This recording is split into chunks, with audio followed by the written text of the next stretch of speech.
At 4:52 p.m. on a clear Tuesday, a single urgent command froze the third busiest airport in the world, grounding every plane on the tarmac. The order didn't come from the control tower or the FAA. It came from a woman standing alone in the terminal, her face still stinging from the humiliation of being wrongfully ejected from her flight just 10 minutes prior. She wasn't an activist or a threat. She was a brilliant engineer who saw a fatal flaw on the runway that no one else could, setting in motion a chain of events that would not only save 180 lives, but also deliver a devastating storm of karma upon every person who had wronged her. The air in the cabin of Aerovista Flight AV712 to San Francisco was a stale cocktail of recycled oxygen, Lysol, and the faint, anxious scent of hundreds of strangers pressed together. Dr. Serafina Washington, her posture impeccable even in the cramped confines of seat 12B, took a slow, centering breath. At 42, she carried an aura of quiet authority, a product of a life spent being the most competent person in rooms that rarely expected her to be. Her tailored blazer was sharp, her hair was styled in elegant professional locks, and the leather briefcase at her feet contained the culmination of 2 years of research. A keynote presentation on subsurface soil liquefaction that was set to be the highlight of the National Geotechnical Engineering Conference. This trip was the pinnacle of her career to date. She had stowed her small roller bag in the overhead bin directly above her seat, a simple act she'd performed 1,000 times. She was settling in, reviewing her notes on a tablet, when a flustered voice pierced her concentration. "Excuse me, that's my spot." Serafina looked up. A woman, perhaps a decade her senior with a helmet of blonde hair and a face pinched with impatience, stood in the aisle. She gestured vaguely toward the overhead bin. Her name, Serafina would later learn, was Beverly Finch. "I'm sorry," Serafina asked, her voice calm and even. "My bag," Beverly said, pointing more directly this time at Serafina's modest black roller bag. "It needs to go in there. You'll have to move yours." Serafina glanced at the bin. It was half empty. Her bag was nestled neatly to one side. "There appears to be plenty of room," she stated, not as a question, but as a fact. "Your bag should fit just fine next to mine." Beverly's face tightened. "No, I need the whole space. It's a match set," she said, indicating a large garish leopard print roller and a matching duffel bag held by her beleaguered-looking husband, Gary. "They need to go in together, right above my seat." She held up a boarding pass for seat 12C. Serafina felt the familiar, weary prickle of a certain kind of confrontation brewing. It was the kind that wasn't about the thing it was about. It was never about the overhead bin. "Ma'am, the bins are first come, first served," Serafina explained patiently. "As you can see, there is more than enough space for all of our luggage." A flight attendant, a young man named Kyle with a slick-back undercut and an air of self-importance, bustled over. "Is there a problem here?" he asked, his eyes immediately flicking to Serafina. "Yes," Beverly declared, her voice rising in pitch. "This woman is refusing to move her bag so I can stow my luggage." Kyle looked into the bin, then at Serafina. His smile was thin and practiced. "Ma'am, if you could just move your bag to another bin, we can get this sorted out and get on our way." Serafina's eyebrows rose. "Why should I have to move my bag? It was here first, and there is ample space for this passenger's luggage. Moving it further down the aisle would separate me from my belongings." It was a reasonable point, one that, in a fair world, would have ended the discussion. This was not that world. "It would just be easier for everyone," Kyle insisted, his tone shifting from helpful to condescending. "We don't want to cause a delay." "The only person causing a delay is this woman with her unreasonable demand," Serafina countered, her voice remaining steady but now edged with steel. She refused to be a pushover. Her entire life had been a battle against being pushed aside, made smaller, or told to move. Beverly, sensing an ally in Kyle, placed a hand on her chest and gasped theatrically. "She's being aggressive. I feel threatened." The word hung in the air, venomous and calculated. Aggressive. It was the classic loaded accusation, and it landed exactly as intended. Kyle's posture straightened. He was no longer a customer service agent. He was an enforcer. "Ma'am," he said, his voice now cold and official, "airline policy states that flight attendants have final say on cabin storage. I am instructing you to move your bag. And I am telling you that your instruction is based on placating an unreasonable passenger, not on any actual policy or lack of space, Serafina replied, holding his gaze. She would not be intimidated. I'm a frequent flyer with this airline. I know the rules. The standoff was drawing attention. Phones were being subtly raised. The man in 12A, a businessman engrossed in his Wall Street Journal, was now peeking over the top of his paper. This is ridiculous, Beverly huffed. Just get her bag out of there. Kyle reached up, his hand hovering over Serafina's bag. Ma'am, I'm going to ask you one last time. Move the bag, or I'll have to call the gate agent. Then you should call the gate agent, Serafina said, her heart now hammering against her ribs, a furious drumbeat of indignation. Because you are not touching my property. Kyle's face flushed with anger. He pulled his radio from his belt. I need a supervisor at the jet bridge for 712. We have a non-compliant passenger. The words echoed in the small cabin. Non-compliant passenger. The label, so sterile and bureaucratic, was designed to strip a person of their story, their reason, their humanity.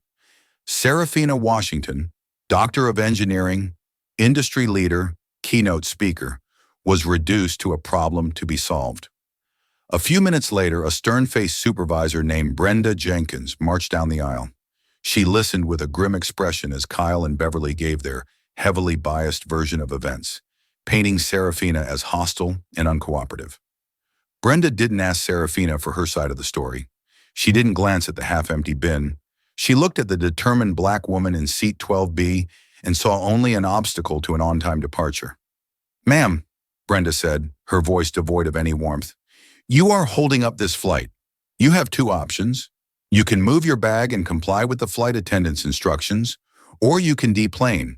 Serafina stared at her in disbelief. I can be forced to leave a flight I paid for because another passenger wants a bin to herself and your flight attendant sided with her? Is that what you're telling me? I'm telling you to comply with the crew, Brenda snapped, her patience gone. Final decision. What's it going to be? A profound and chilling clarity washed over Serafina. She looked at the smug, triumphant face of Beverly Finch, the officious glare of Kyle, and the stone wall of Brenda Jenkins. She saw the averted eyes of the other passengers, some embarrassed, some annoyed at the delay, but none willing to speak up. She realized with a sinking heart that she could not win. They held all the power, and they had already passed their judgment. To argue further was to cede what little dignity she had left. With slow, deliberate movements, Serafina unbuckled her seatbelt. She stood up, her 5'9" frame commanding a presence in the narrow aisle. She didn't look at Beverly or Kyle. She looked at Brenda. I will not be treated this way, she said, her voice low but carrying through the silent cabin. You are making a grave mistake. She reached up, retrieved her roller bag, and grabbed her briefcase. As she turned to walk, a passenger in the row behind her, a young man who had been filming the entire exchange, whispered, That's messed up. I got you. Serafina gave a faint, almost imperceptible nod. She walked the length of the aisle, her head held high, each step a testament to her self-control. She felt the burn of dozens of pairs of eyes on her back. As she stepped off the plane and onto the jet bridge, she heard the cabin door click shut behind her. The sound was final. It was the sound of her humiliation being sealed. Brenda Jenkins escorted her back into the terminal, her face a mask of bureaucratic indifference. Your luggage will be removed from the hold, Brenda said coolly. You can rebook your flight at the customer service desk. Have a nice day. Serafina stood alone in the bustling concourse of Gate K-12. She watched through the vast terminal window as Aero Vista Flight AV-72, her flight, pushed back from the gate. Inside that plane were her colleagues, her opportunity, and the people who had just publicly stripped her of her dignity. A tear of pure, hot rage traced a path down her cheek. She felt small, powerless, and utterly defeated. The plane began its slow, lumbering taxi toward the runway, a silver symbol of her exclusion, growing smaller and smaller in the distance. The world, it seemed, was moving on without her. The customer service desk was a special circle of hell reserved for the wronged and the weary. The line was long, a meandering snake of miserable people, each with their own tale of canceled flights and lost baggage. Serafina stood at the back, the adrenaline from the confrontation curdling into a cold, heavy dread in the pit of her stomach. The keynote speech was tomorrow morning. The chances of getting another direct flight that would get her to San Francisco in time were shrinking with every passing minute. She finally reached the counter, explaining her situation to a harried agent who offered a vapid apology and a seat on the red-eye, arriving at 5 a.m. It was a disaster. She would have no time to rest, to prepare, to center herself before stepping onto the biggest stage of her professional life. Defeated, she accepted the ticket and walked away, feeling a profound sense of injustice. She found a seat at an empty gate, sinking into the hard plastic chair. The terminal was a blur of motion and noise, but for Serafina, the world had ground to a halt. She replayed the incident in her mind, her cheeks burning with shame. The condescension in Kyle's voice, the malicious triumph in Beverly's eyes, the wall of indifference from Brenda, the silence of the other passengers. It was a humiliation by 1,000 cuts. Her phone buzzed. It was a text from her mentor, Dr. Peterson, who was already at the conference. "Sarah, where are you? We're all heading to the welcome dinner. Can't wait to hear you knock 'em dead tomorrow." She typed a reply, her fingers fumbling. "Had an issue with my flight. I've been rebooked on the red-eye. I'll miss the dinner. See you in the morning." She left out the sordid details. She couldn't bear to explain. Leaning her head against the cool glass of the terminal window, she stared out at the sprawling airfield. O'Hare was an engineering marvel, a city unto itself, with arteries of asphalt and concrete pulsing with the lifeblood of aviation. She had a unique appreciation for it. Her firm, TerraSolid Engineering, had been a key consultant on the new Runway 10C-28C expansion project 5 years ago. She had personally spent 18 months on site, poring over soil composition reports, groundwater surveys, and compaction data. She knew the earth beneath this airport better than the pilots knew the sky above it. Her gaze drifted, following the path her former flight, AB-712, would be taking. The plane was now a distant silver speck, taxiing along taxiway Bravo, approaching the threshold of runway 28R for takeoff. The sun was beginning its slow descent, casting long shadows across the tarmac. And then she saw it. It was nothing a layperson would ever notice. It was a detail so subtle, so minute, that only someone with her specific ingrained expertise would recognize its terrifying significance. Near the intersection of taxiway Bravo and runway 28R, there was a patch of asphalt that was just slightly darker than the surrounding area. It was a dampness, a persistent weeping of moisture, where there should be none on a dry, clear afternoon. More critically, she noticed a faint, almost imperceptible depression, a shallow swale in the pavement that followed the line of an underground stormwater culvert she knew was buried 20 feet below.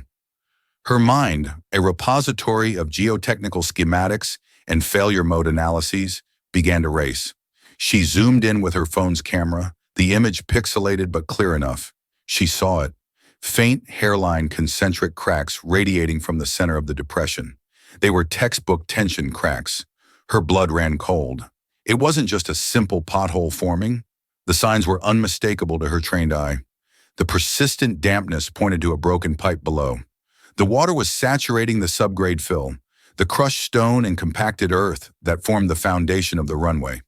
This saturation was causing a phenomenon she had lectured on dozens of times: pumping of fines. The hydraulic pressure from taxiing aircraft was literally pumping the fine-grained particles, the silt and sand, out of the subgrade, creating a cavity. The depression, the water, the cracks, they weren't the problem. They were the symptoms of the problem. The problem was the growing, hidden void beneath the pavement, a sinkhole. Every time a plane rolled over that spot, its immense weight, a Boeing 737 like AB-712, weighed over 170,000 pounds, was pressing down on a thinning crust of asphalt over a cavern. It was a catastrophic failure waiting for the right trigger, and the immense focused thrust and vibration of a plane at takeoff could be that exact trigger. The image of flight AB-712, her flight now holding short of that very runway, flashed in her mind. On board were nearly 200 people: Beverly Finch, Kyle, the silent passengers. They were all about to accelerate to 150 miles per hour over a ticking time bomb.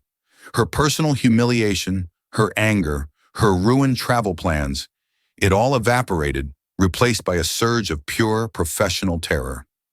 The injustice done to her didn't matter anymore. The lives of 180 people did.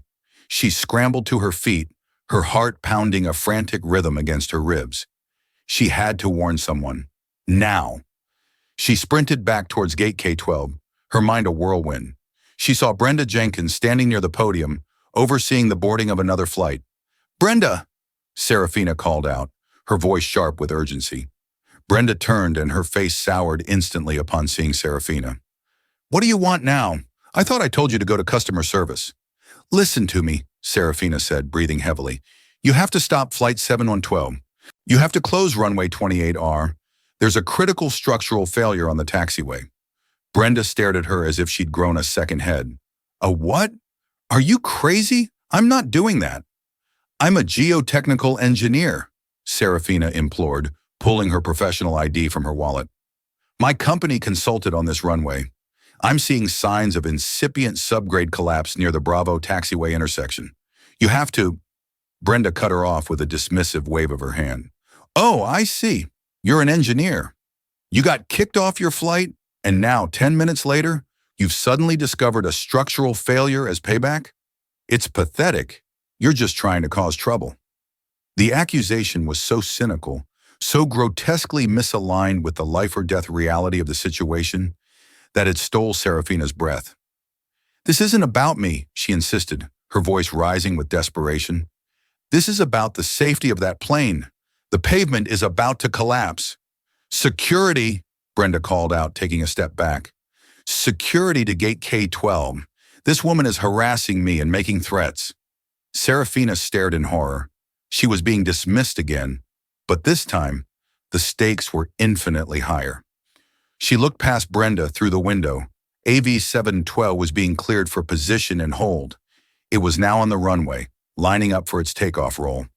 She had maybe 2 minutes. Brenda wouldn't listen. Security would only detain her. Bureaucracy was about to kill 180 people. She realized with chilling certainty that there was only one person at this airport who would understand the technical language she was using and who had the authority to act on it instantly, bypassing the entire chain of command. She turned and ran, ignoring Brenda's shouts behind her. She pulled out her phone, her fingers flying across the screen, scrolling through contacts from 5 years ago. It was a long shot. People move on, change jobs, change numbers. But she had to try. Her finger stabbed the screen. Robert Morrison, Director of Airfield Operations, GCAA. The phone rang once, twice. Serafina prayed. On the other side of the glass, the engines of Flight AV-712 began to spool up, their low whine escalating to a deep, powerful roar. "Morrison." The voice on the other end was clipped, busy, and blessedly familiar. "Robert, it's Serafina Washington, Dr. Serafina Washington from Terra Solid." She spoke quickly, her words tumbling over each other as she ran towards a quieter corner of the concourse, away from the approaching security guards. There was a brief pause. "Sarah? It's been years. What can I do for you?" "I'm in the middle of something." "So am I," she gasped, her eyes locked on the 737 at the end of the runway. Its landing lights were blazing. "Robert, I need you to listen to me very carefully. You have to issue an immediate ground stop for runway 28R. An immediate stop." "What?" "Sarah, do you have any idea what you're asking? That's our primary departure runway. I can't just—" "Robert, you have to!" She cut in, her voice cracking with urgency. "I am looking at the threshold from the terminal at Kilo Concourse. There is a Class 3 differential settlement event occurring over the main stormwater culvert at the Bravo taxiway intersection. I'm seeing alligator cracking and evidence of pumping of fines.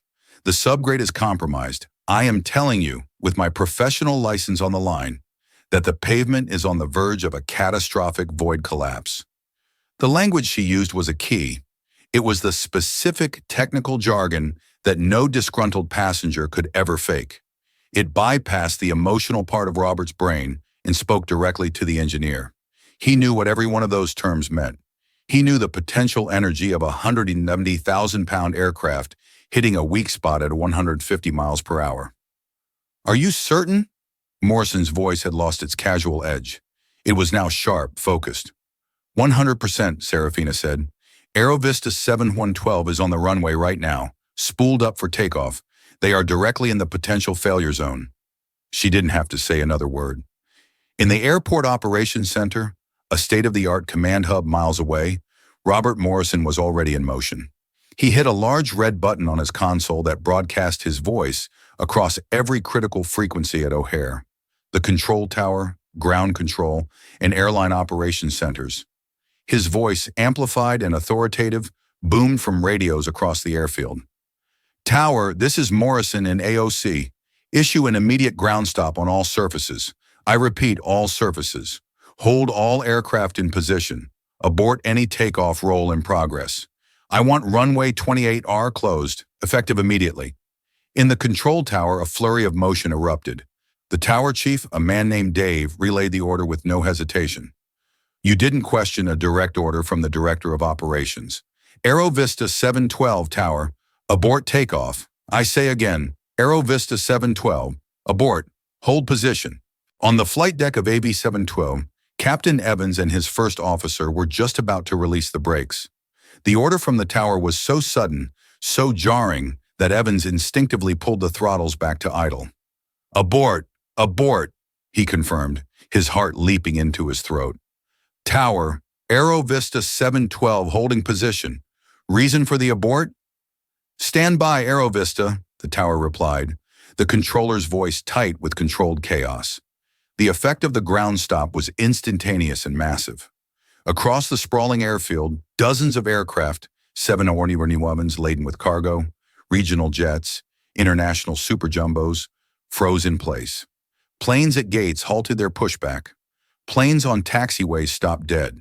The intricate clockwork ballet of one of the world's busiest airports seized up completely. The silence, punctuated only by the idling of jet engines, was eerie.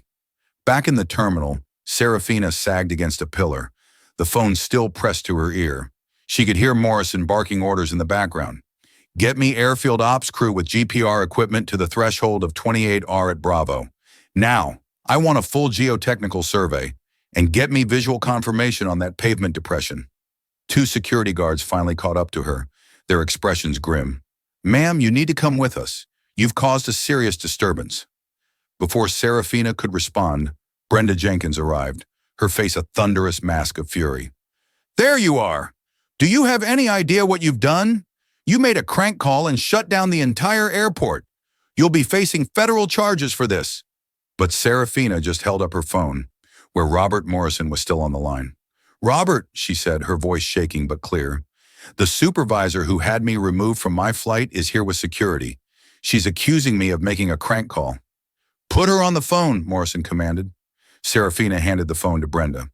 The director of airfield operations wants to speak with you. Brenda snatched the phone, a sneer on her face, clearly believing it was a bluff. This is Brenda Jenkins, Aerovista supervisor, she snapped into the receiver. Serafina watched as the color drained from Brenda's face. Her sneer dissolved into a slack-jawed expression of horror. She began to stammer. Yes, Director Morrison, I didn't realize. No, sir. Yes, I understand. Of course. She handed the phone back to Serafina as if it were radioactive. Her eyes, which had been filled with contempt just moments before, now held a new emotion, fear. The 2 security guards, having overheard the exchange, shifted uncomfortably. Their demeanor changed from accusatory to cautious. Through the window, the scene was one of controlled pandemonium. Red and white emergency vehicles, lights flashing, were now racing down the closed runway, converging on the very spot Serafina had indicated. The passengers on AB 712, who had been anticipating the G-force of takeoff, were instead staring out their windows at the approaching fire trucks and maintenance vehicles, their quiet murmurs of annoyance growing into a chorus of confused and anxious questions. Inside the cabin, Kyle, the flight attendant, was trying to manage the rising panic. Folks, please remain seated, he announced over the PA system, his voice strained. The captain has informed us of an unforeseen issue on the runway. We should have more information shortly. Beverly Finch in seat 12C was incensed. This is unbelievable, she complained loudly to her husband. First that awful woman holds us up, and now this. I have a meeting. A multi-million-dollar merger depends on me being in San Francisco this afternoon. 10 minutes had passed since Serafina was forced off the plane. 10 minutes that began with her own profound humiliation and ended with her shutting down O'Hare International Airport. She wasn't a troublemaker anymore. She was either a fool who had committed career suicide and was about to be arrested, or she was a hero who had just saved 180 lives. As she watched the emergency crews deploy their equipment under the setting sun, she knew the truth was buried just a few feet beneath the asphalt, and it was about to come to light. The twilight on the airfield at O'Hare was a theater of controlled chaos. The normal, thunderous symphony of departing jets had been replaced by an eerie hush, punctuated by the crackle of radios and the urgent, rhythmic flashing of red and white lights. A cordon of emergency vehicles formed a protective circle around the designated patch of asphalt on runway 28R, their headlights cutting through the deepening gloom and illuminating a scene of immense tension. To the hundreds of passengers watching from grounded planes and terminal windows, it was a confusing spectacle. But for the handful of people on the tarmac, it was the site of a potential tomb. The airfield operations crew, led by a grizzled veteran technician named Frank Costello, moved with a solemn efficiency. Frank, a man who had spent 30 years reading the secret language of pavement stress, had seen it all. Thermal cracking from the brutal Chicago winters, spalling from chemical de-icers, rutting from the relentless weight of jumbo jets. But as he knelt, his gloved hand tracing the faint, web-like alligator cracks near the Bravo taxiway intersection, he felt a familiar, unwelcome prickle on the back of his neck. This felt different. It's weeping, he muttered to his younger colleague, pointing to the dark, damp sheen on the asphalt that shouldn't have been there. Groundwater's too low here, that's not right. His supervisor, watching from the command truck, radioed in. Status, Frank? Deploying the GPR, Frank called back, his voice grim. Visually, it's consistent with what the director relayed. Let's see what the picture tells us. The ground-penetrating radar unit, a sophisticated device resembling a high-tech lawnmower, was rolled into position. Its job was to paint a picture of the unseen, to send electromagnetic pulses deep into the earth and interpret their echoes. Frank began his first pass, his eyes glued to the ruggedized laptop screen that displayed the data in real time. He pushed the cart forward, and a cross-section of the runway's foundation began to scroll across the display. The top layer, 18 inches of dense asphalt, appeared as a solid, bright band.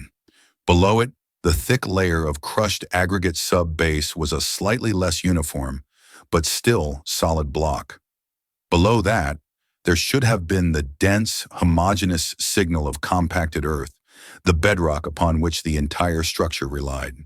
Instead, the signal vanished. On the screen where there should have been solid earth, there was a gaping black hole, a dead zone. The radio waves went in and never came back. Whoa, the younger tech whispered, leaning in. Is the unit malfunctioning? Frank stopped, his heart hammering. He knew it wasn't a malfunction. He pushed the GPR back and forth, mapping the anomaly's edges. It was enormous, a vast hidden chamber lurking just beneath the surface. He switched the display to a 3D rendering. The void was shaped like a hideous, flattened dome, a bubble of nothingness waiting to pop. Get the director over here, Frank said, his voice strained. He keyed his own radio. AOC, this is Costello on 28R. You need to see this. We have a confirmed void. Repeat, a major confirmed void. Initial estimate is approximately 15 feet in diameter, maybe 8 to 10 feet deep. The asphalt deck above it, God, in the center, it can't be more than a few inches thick. The words, spoken with the calm terror of a seasoned professional, sent a shockwave through the command structure. A few inches of asphalt was all that separated a 170,000-pound aircraft from being swallowed by the earth. On the flight deck of Aerovista 712, still holding its position on the runway, Captain Evans and his first officer were growing increasingly tense. The initial abort order had been jarring. The subsequent radio silence was unnerving. What do you think, Mike? the captain asked, peering out at the flashing lights. Bird strike they missed? Debris on the runway? Could be, First Officer Mike Sloan replied. But they wouldn't shut down the whole field for that. This is something else. Something big. Just then, the voice of Robert Morrison, the director of airfield operations, crackled through their headsets, broadcast directly from the scene. They heard Frank Costello's chilling assessment. Confirmed void, 15 feet in diameter, a few inches thick. Captain Evans felt the blood drain from his face. He exchanged a wide-eyed, horrified look with his first officer. They both visualized it instantly, their nose gear, under the immense stress of the takeoff roll, punching through that fragile crust of asphalt. The plane would have cartwheeled, torn itself to pieces, and erupted in a fireball. Their professional training prepared them for engine failures, for wind shear, for a dozen different emergencies in the air. Nothing prepared them for the very ground beneath them simply ceasing to exist. My God, Mike whispered, taking off his headset as if it had burned him. We were right on top of it. We were next. The captain took a long, shaky breath, his hands gripping the yoke. The abstract annoyance of the delay had been replaced by the visceral, icy reality of their near demise. Get the cabin crew lead up here, he commanded, his voice hoarse. He had to talk to his passengers, and he had to find out who had made the call that saved them. When inside the cabin, the mood had curdled from impatience into a thick soup of anxiety. The sight of the emergency vehicles had silenced the grumbling. Now whispers filled the air. Beverly Finch was vibrating with a furious energy. This is a lawsuit, she hissed to her husband Gary. A massive lawsuit. They can't just hold us hostage on the tarmac. My deal is collapsing with every minute that passes. Kyle, the flight attendant, was trying to maintain a professional veneer, but his smile was stretched thin and his movements were jerky. He kept glancing out the window, his mind racing. He had been so proud of his decisive action, of enforcing the rules, of putting that arrogant woman in her place. But the scale of the response outside felt horribly disproportionate to a simple passenger dispute. A seed of doubt had taken root and was growing into a tree of dread. Then the captain's voice came over the PA system. The usual smooth, confident cadence was gone. In its place was a voice filled with a profound, somber gravity that seized the attention of every single person in the cabin. Folks, this is the captain speaking. He paused and the silence stretched.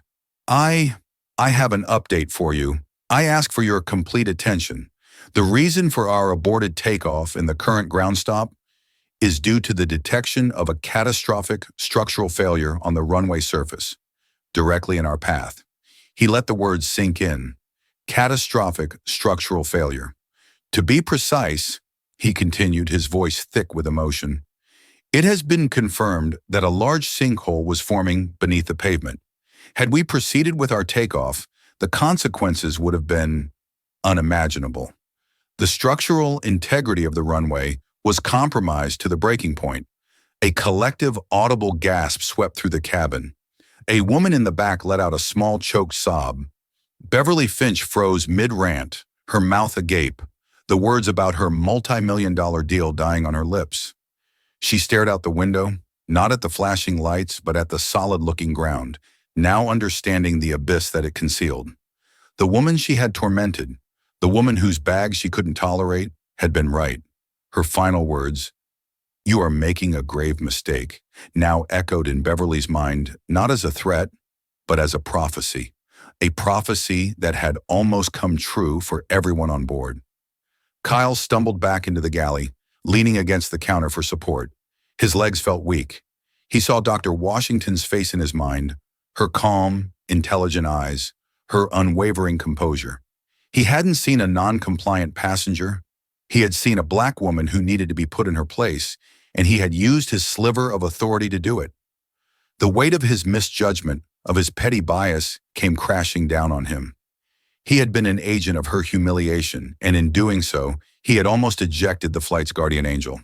The captain's voice returned, heavy with a significance that no one could miss. We are being towed back to the terminal. I want to be unequivocally clear. The initial report of this danger did not come from our instruments or from airport systems. It came from an individual who spotted the threat and had the expertise to understand it.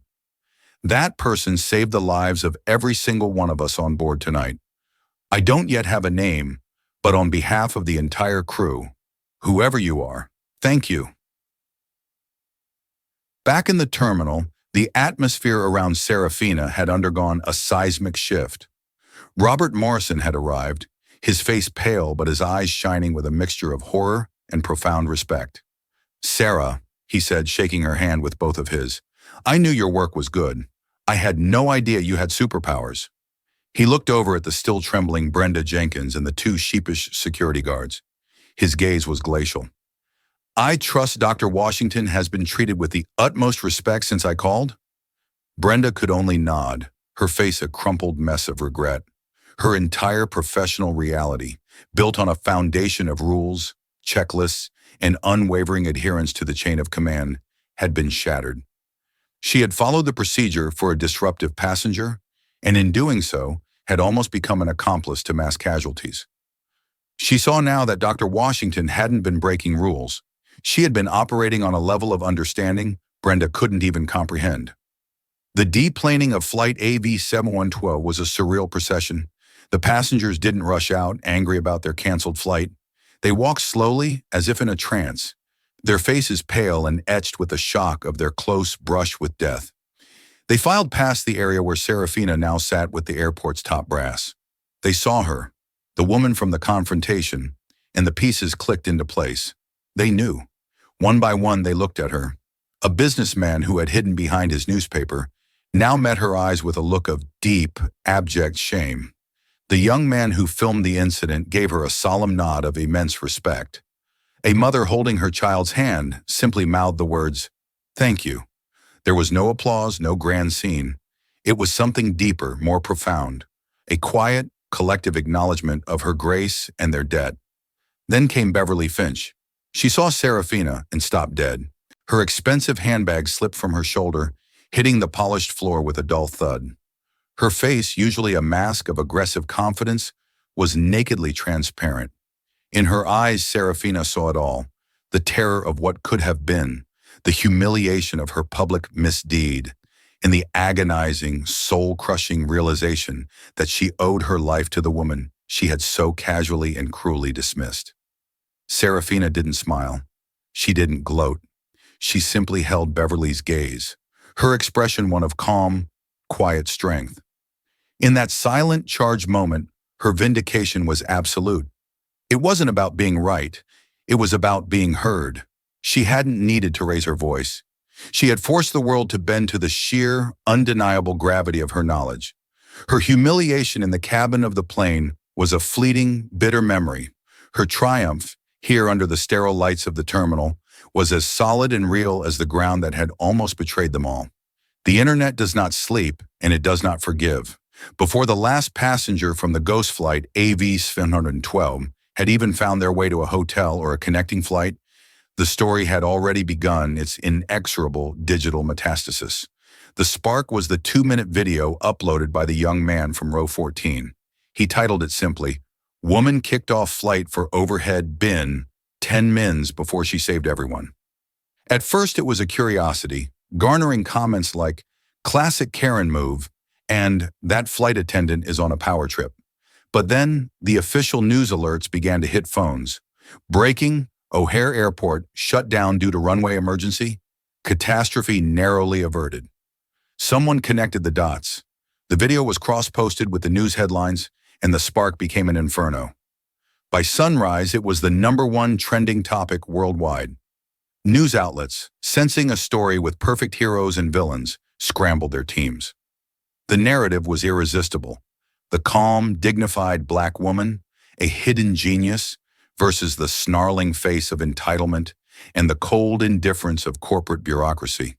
The footage of Serafina's quiet, steely departure from the plane was played on a loop, contrasted with shaky phone footage from other passengers showing the flashing lights on the dark runway. The captain's solemn, emotional announcement was transcribed and quoted in dozens of articles. Dr. Serafina Washington wasn't just a hero, she was an icon of grace under immense pressure. In the sterile 50th floor boardroom of Aerovista's corporate headquarters, panic was the only item on the agenda. The CEO, a man named Mark Harrington, stared at a screen displaying a stock chart that looked like a ski slope. 15%, the CFO said, his voice hollow. We've lost over $1 billion in market value since the market opened this morning. $1 billion, and it's still falling. The head of public relations, a sharp woman named Jessica, pointed to another screen filled with social media feeds. Fly Like Finch was trending, with people posting pictures of their own reasonably sized luggage. Boycott Aerovista was right behind it. This isn't just a safety incident, which is bad enough, Jessica stated, her voice cutting through the panic. This is a cultural crisis. The video of our crew and that passenger, Beverly Finch, is poison. We look like bullies who were saved from our own incompetence by the very person we victimized. We can't spin this. We have to get in front of it. The discussion was brutal and swift. The airline's legal counsel was blunt. Kyle, the flight attendant, and Brenda Jenkins, the supervisor, are indefensible. Their actions, captured on video, are the primary catalyst. They represent an immediate and disposable liability. There was no debate. Before the morning was over, Kyle and Brenda received cold, impersonal calls from Human Resources. They were terminated, effective immediately, for gross misconduct and failure to adhere to the company's core values. Values that, until 24 hours ago, they thought they were upholding. Their careers in aviation were over, their names forever linked to a viral story of prejudice and poor judgment. Kyle, who had dreamed of being a pilot, would be lucky to ever set foot on a plane again without being recognized. Brenda, who prided herself on her long, unblemished record, saw her legacy reduced to a single, catastrophic error, broadcast to the world. Next was the issue of Dr. Washington. We have to make this right, the CEO insisted, whatever it takes. Their lawyers reached out not to Serafina directly, but to the legal counsel for her firm, Terra Solid Engineering. They were met by a formidable attorney named Maria Flores, who had been briefed by Serafina. The airline's initial offer was a significant seven-figure sum and a private apology. Maria Flores, on behalf of her client, laughed. Dr. Washington isn't interested in your hush money, Maria stated, her voice cool as ice over the conference call. She is interested in meaningful, systemic change. Here are our terms. First, the financial settlement will be substantially larger, a portion of which will be used as seed money for a foundation Dr. Washington is establishing. Second, Aerovista will issue a full, public, and unreserved apology from the CEO himself, explicitly detailing the company's failures in this incident. Third, and non-negotiable, Aerovista will partner with a diversity and inclusion consultancy of Dr. Washington's choosing to completely overhaul your employee training, from the baggage handlers to the flight deck. Aerovista's board, seeing their brand value in freefall, had no choice. They agreed to everything. The 8-figure settlement was wired, and CEO Mark Harrington delivered a humiliating public address, reading a statement that was clearly crafted by Serafina's legal team, admitting fault and promising a new era of respect and listening at his airline. Beverly Finch did not see the CEO's apology. She was living through her own personal hell. After the slow, shame-filled walk through the terminal, she had checked into an airport hotel, her mind a maelstrom of fury and fear. Her first calls were to her managing partners at the private equity firm, trying to salvage her multi-billion-dollar hostile takeover. The response was glacial. "The optics on this are terrible, Bev," her boss Richard told her, his voice devoid of sympathy. "The board of the target company has seen the news. They've postponed the final vote indefinitely. They cited concerns about the character and public reputation of our lead negotiator." "You can fix this, Richard," she pleaded. "Put out a statement. Tell them it's a misunderstanding." "A misunderstanding?" Richard scoffed. "Beverly, there is a video of you harassing a woman who went on to save your life and the lives of 180 others from a disaster you were actively exacerbating. You didn't just miss a meeting, you became the villain in a global news story.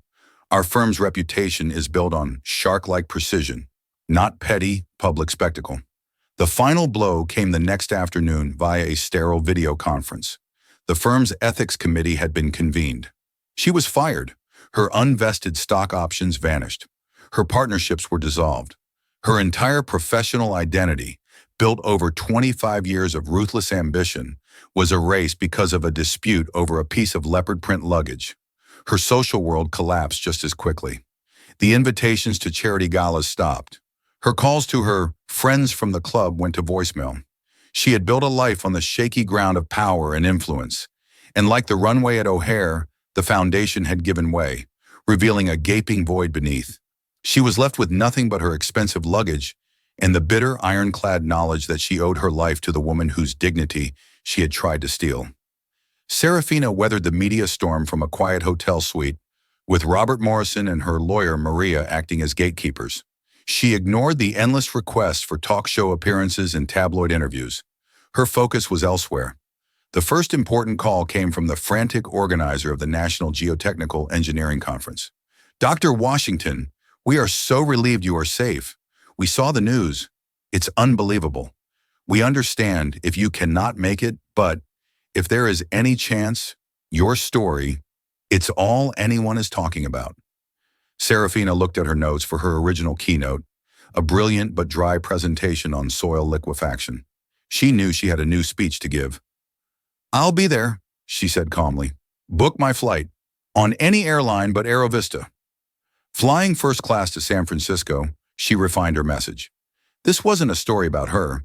It was a story about structures, the physical structures we build and the social structures we inhabit.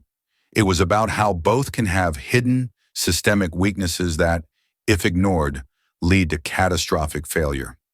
She stepped onto the stage to a thunderous standing ovation that lasted for 5 full minutes. When she began to speak, the hall fell silent. "We, as engineers, are trained to see the invisible," she began, her voice resonating with quiet power. "We use science to detect the stress fractures in steel, the sheer weaknesses in soil, the hidden voids beneath a placid surface. But what if we applied that same rigor to the human systems we navigate every day? The systems of bias, of prejudice, of casual dismissal. These too are structural flaws. They are hidden voids that can lead to catastrophic failure if the voices of those who detect them are silenced." She told the story of Flight AV-712 not as a personal grievance, but as a perfect, terrifying case study. She linked the pumping of fines from the runway's subgrade to the way society systematically pumps value and credibility away from women and people of color. The audience, engineers, academics, scientists, was spellbound. It was a technical lecture and a powerful sermon all in one. Her speech became legendary. Her firm, TerraSolid Engineering, was inundated with offers. They weren't just hired to consult on soil composition anymore. They were hired for their integrity, for the Washington standard. With the settlement funds, she officially launched the Washington Foundation for Excellence, announcing its mission on national television. "We will find the brilliant minds in overlooked communities," she explained, "and we will ensure they have the resources and mentorship not just to enter the fields of science and engineering, but to lead them. We need to build a world where the next person to spot a fatal flaw is already in a position to be heard, no argument necessary." Days later, back in her own quiet office, surrounded by geological maps and soil density charts, Serafina looked out the window. The whirlwind of fame and the downfall of her detractors felt distant. They were consequences, not the goal. Her vindication wasn't in their ruin, but in her own resilience. She had been publicly shamed and forced off a plane. 10 minutes later, she had shut down an entire runway. And in the days that followed, she had leveraged that moment to begin the work of shutting down the flawed systems that had put her in that position in the first place. That, she knew, was a structure built to last. That's the incredible story of Dr. Serafina Washington. It's a stark reminder that the person you dismiss today could be the one you desperately need tomorrow. The confrontation on that plane wasn't just about an overhead bin. It was about respect, dignity, and the dangerous consequences of prejudice. Dr. Washington's story shows us that true power isn't in a uniform or a job title. It's in knowledge, integrity, and the courage to speak truth, even when you're being silenced. If this story of karmic justice and professional brilliance resonated with you, please hit that like button and share it with someone who needs to hear it. Stories like these matter. They remind us to look beyond our biases and to value the expertise in our midst. Don't forget to subscribe to our channel and ring that notification bell so you won't miss our next deep dive into real-life drama and inspiring tales of triumph. Thank you for listening.